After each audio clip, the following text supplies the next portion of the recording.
Assalamu alaikum, welcome to Nasir Soft.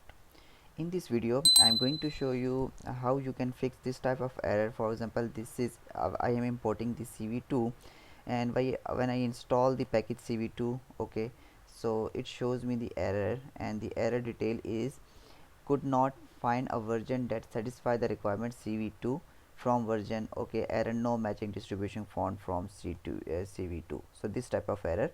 So how you can fix this type of error? This is very simple, okay.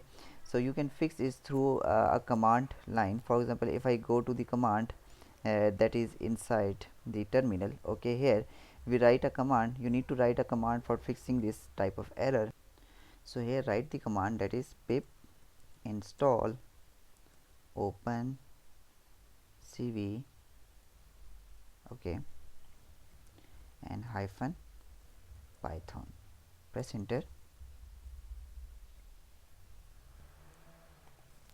Here you can see that the OpenCV Python version, this one, is started to downloading. So the downloading and installation of the package is completed. So here you can see that if I again run the program, the issue is resolved, okay. So hope this video will help you a lot.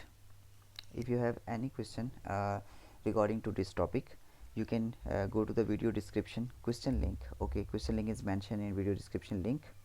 So you just go to the video description and go to the question link and ask me any question. I will answer it. Don't forget to subscribe my channel for more informative videos, and this command is mentioned in video description as well. Stay blessed, have a nice